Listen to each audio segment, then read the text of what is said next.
estamos de vuelta con ustedes. Continuamos hablando con el escritor Alejandro Colina. Nos presenta su más reciente obra publicada, se llama Oriam. ¿Qué nos puedes platicar de este libro? Oriam es una novela de terror que tiene como protagonista a un niño que se convierte en adolescente joven, que de inmediato descubrimos que en potencia es un asesino. Hay que descubrir por qué, y abordo un tema muy álgido y sin embargo creo yo de los más importantes, que es la violencia familiar. En este caso lo anticipo y lo puedo hacer porque es terror y no suspenso, es decir, en el terror se pueden anunciar lo que va a ocurrir y de todas maneras cumple su función, ¿no? Ya sabemos que el payaso va a espantar, aquí ya sabemos que Oriam, la sombra que se materializa de este muchacho que se llama Leonardo da Vinci López Narváez, esa sombra junto con el propio Leonardo da Vinci agreden a su papá, a su mamá, y hay que descubrir por qué, creo yo, como lector, pero no le puedo decir al lector que descubra, ¿verdad? Me estoy anticipando algo que no debo hacer, entonces lo que debo de decir es que Oriam es un homenaje a Stephen King, y que utilizo todas las claves del terror para explorar el tema del parricidio, el tema de el complejo de Edipo, y que por fortuna no están explicados como tales en la historia, sino que en mi mente gravitaban esos temas cuando yo desarrollé la historia. ¿Qué papel juega Ada aquí, dentro de la novela? Uno de los personajes principales es Ada. ¿Qué papel juega? Ada, pues es el papel principal, sin duda, porque Ada analiza a Leonardo. Es una niña, finalmente una adolescente, interesada en la psicología y también en la literatura de terror. Entonces se encuentra en la red a Leonardo. Leonardo le invita a su página desde la cual él organiza un concurso literario de terror y la invita a participar en el concurso e incluso la convence de que juntos escriban la historia. Y Ada pues empieza a enredarse con él y Leonardo le cuenta que pues su sombra se materializó y ella pues dice, este cuate está loco, o qué le pasa, o se está burlando de mí, y como le interesa ser psicóloga, pues eso le sirve de pretexto para justificar su interés por él, y continúa ese vínculo hasta que se conocen, y pues la rapta y se la lleva a Gilotzingo, y ya no les cuento más porque solo les anticipo que sus amigos se organizan para rescatarla, porque finalmente es un secuestro literal. Y bueno, ya no les cuento el final para que lo lean. Le agrego, sin contar el final también le agrego, hay muchos muertos. Sí, como debe ser en un cuento de terror, si no, no habría terror. Claro. ¿No? Entre tus otras obras ya publicadas y esta, hay un factor que las une, que es el personaje siempre es villano. ¿Cómo que te encanta jugar con eso? Sí, porque soy consciente de que como escritor produzco irremediablemente alter egos y entonces intento exorcizar todos mis yo villanos, lo cual no lo logro porque siguen vivos muchos que se expresan a la menor provocación, pero lo sigo trabajando. Eso es bueno porque me da material para escribir. Entonces cada que se expresa esa parte egoísta, mezquina, etcétera, me da pretexto para agarrarme de ahí, llevarlo al extremo y convertir a ese yo en un asesino. Okay. Si alguien quiere, entonces es un exorcismo. Si alguien quiere ser famoso, te debe hacer enojar y después va a estar plasmado. Pues fíjate que ha habido muchas personas que se han querido identificar con los personajes y yo les explico que no, que nunca es así, porque aunque tomo a veces hasta anécdotas de cosas que nos ocurrieron y hay gente que las puede identificar al menos en parte, y cosas que alguien vivió e hizo incluso o padeció, y entonces dicen, ese es tal. Pues no, tomé esa anécdota de él, pero lo metí en mi personaje que tiene vida propia carácter propio, historia propia, entonces no es ese individuo, nunca lo es. Fíjate que he encontrado muchos lectores tuyos y dicen esta parte. De tal obra nada más me queda la duda si sí está hablando de tal y de tal, porque aunque los conoció directamente no están ahí, pero yo quiero pensar que tal personaje es este. Y es bien seguido encontrarme con lectores tuyos que coinciden en eso. Sí, supongo que se construyó una suerte de mito, al menos entre mi mundo, porque lo dediqué a algunos amigos con los que crecí y pasamos muchas cosas, y entre ellos empezaron a identificarse, y por más que yo les explicaba que era como meter en la licuadora cosas de todos para hacer un personaje distinto, nunca lo entendieron y persistieron en la idea de que tal era X y otro y como es la historia esa en específico, una evidencia de satisfacción, la historia de unos jóvenes que se conocen en la secundaria, crecen, unos de ellos se meten en la política y a la corrupción e incluso se vuelven narcos, o sea, incluso el muñeco, que es el personaje central de esa novela, que es un villano, termina siendo un villano porque de niño parece ser como super guau, ¿no? Es un superstar en la secundaria, en la himno nacional, y termina siendo narco, corrupto, asesino o posible asesino, porque, bueno, ya lo verán también los que lean una evidencia de satisfacción. Permítame ser sarcástico. ¿Podrá ocurrir eso? ¿Existirá una posibilidad de que exista en México o haya existido o vaya a existir de nuevo? Tenemos por eso los ciudadanos que estar vigilantes, porque ya sabemos cómo es nuestro país. Eso sí, fíjate que hay varias personas que te conocen y dicen, ¿es psicólogo? Y sí, es psicólogo. Todos los psicólogos están locos. Es cierto, tiene razón. Y ahora con toda esta licuadora y mezcla de todos tus personajes, realmente queda claro. Que estás... Bueno, yo diría entonces que es un loco muy cuerdo. No, fíjate que en mi defensa traigo a Pascal, que decía que todos estamos locos y que una forma particular de la locura, la más común, es creer que uno no es loco. Son locos los demás. Sí. Los personajes, por ejemplo. Sí, es que eso de la locura no lo sé, es algo. Finalmente hay una definición clínica y yo me apego a ella, a lo mejor entro dentro de ella y no me he dado cuenta. No te has querido ver ahí. No se quiere ver en su propio personaje. ¿Cómo llegas no a este libro, a todos los libros que has escrito? ¿Cómo llegas un buen día en la vida y te dices voy a escribir? Primero porque empecé a leer en cantidades industriales por gusto, porque encontraba que el tiempo se desaparecía cuando leía y me gustaba tanto como jugar fútbol. Siempre lo comparo porque nunca he encontrado algo, sí lo he encontrado, pero la música, pero no soy músico. Y entonces nada más la escucho y bailo y me emociono, pero no lo hago, ¿no? Y esto sí lo hago como jugué de niño fútbol y se desaparecía el tiempo, entonces algo que me gustaba mucho y que le encontraba sentido porque como que ahí una respuesta, otra, en todos los libros había algo que descubrir del mí mismo y del mundo, y entonces se me hizo un vicio y luego dije, bueno, pues voy a escribir porque hay cosas que tengo que decir, es una necesidad y de catarsis en mi caso, porque si no, ¿qué hubiera hecho con los villanos? Los hubieran estado actuando y estarían barrientos. Y nosotros llevándole sus cobijas cigarritos. Y unos cigarritos. Tienes una anécdota, te la escuché en alguna ocasión, que se me hace muy buena.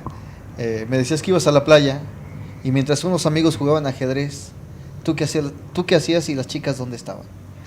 Cuéntala, por favor. Bueno, las chicas creo que ya fue cuestión añadida de ustedes. Yo no lo dije. Pues ellos jugaban todo el tiempo porque eran cuates que jugaban simultáneas, con 20, ¿no? Entonces yo no tenía nada que hacer con ellos en el tablero.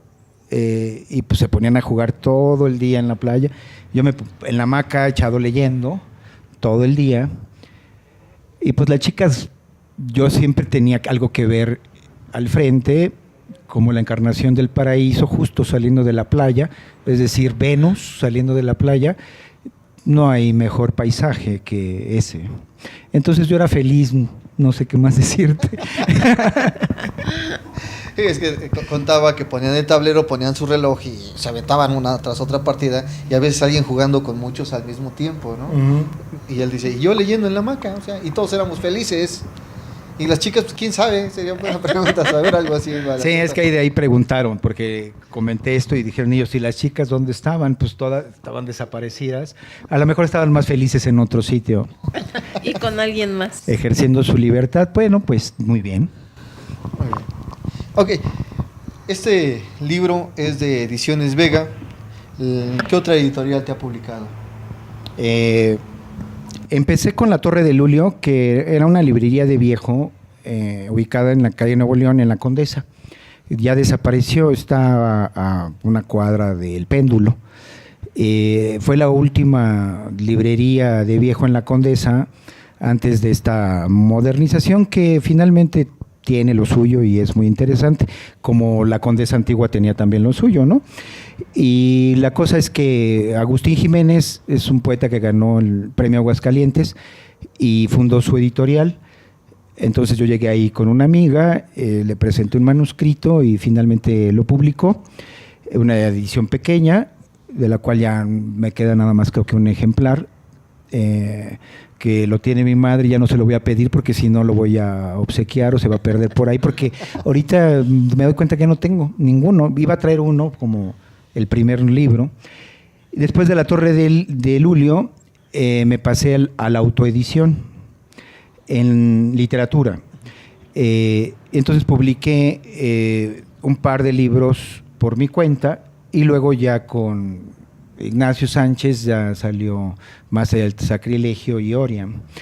Y tengo pues algún artículo publicado por Diana en una compilación del 94 que hizo Raúl Trejo del Abre, otro libro de ensayo en Editorial E, que es la editorial de Etcétera, la revista de medios de comunicación que dirige Marco Levario Turcot, y también uno de mis ensayos sobre educación, más bien un par de ensayos de educación, fueron compilados por la SEP en un par de libros que utilizan para los cursos de los profesores de secundaria, en un ensayo, y los cursos de profesores de jardín de niños en otro ensayo. Esos libros publicados por la SEP, pues que ahí aparecen mis ensayos, pues nunca me avisaron que los iban a publicar, y luego pues cuando yo lo vi supe por el maestro Cande, nuestro amigo que es pintor, y entonces pues ahí le dieron mi texto y llegó a platicarme. Yo dije, ¿cómo? Y luego, ¿y los derechos de autor? Pues tuve todavía la ingenuidad de marcar a la SEP y pues nunca di con la extensión, y pues ya, ¿no? Ahí se quedó, y muy bien. Digo, qué bueno que estén esos ensayos sirviendo de algo. ¿Quedó en una anécdota feliz? Sí, claro, por supuesto. Y una satisfacción, ¿no? Sí, claro que sí. Finalmente da mucho gusto que lo que uno haga sirva de algo y que ojalá los maestros que lo lean, para ellos no sea una pérdida de tiempo y encuentren algo significativo en esos textos. Como escritor, ¿vives de tus libros? No, nunca lo logré. Creo que solo García Márquez y los nombres que ya no hay. Los renombres. Y luego pues se vuelven muchos escritores, se vuelven más bien como estrellas y por eso logran tener muchas ventas.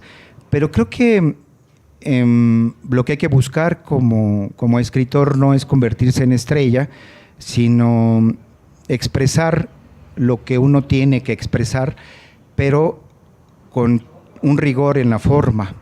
Es decir, no, en mi caso no creo mucho en la espontaneidad, aunque sí en la improvisación, en el sentido de que La improvisación es algo que ya, una espontaneidad trabajada, de alguna manera, que puede enmarcarse en un marco general, como en el jazz, ¿no? Siguen un marco y no se salen de él, o si se salen en una fuga, regresan a lo mismo.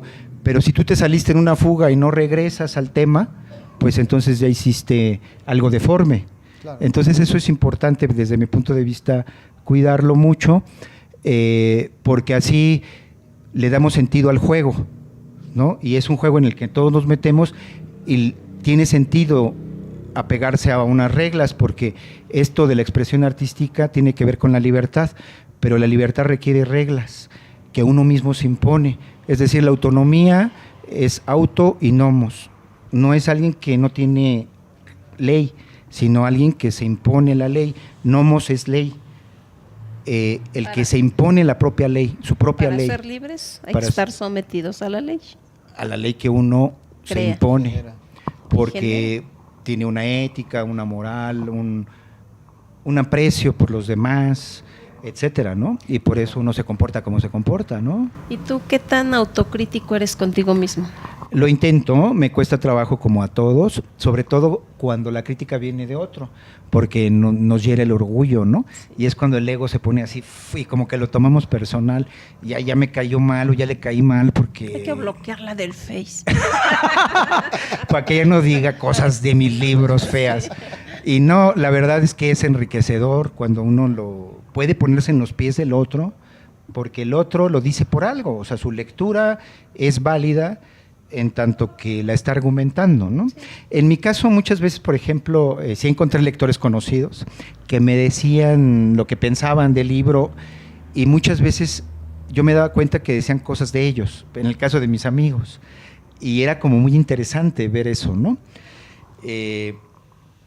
Y entonces la conversación pues adquiría otras notas porque enriquece la amistad, ¿no? Porque una cosa es los libros, otra cosa somos las personas.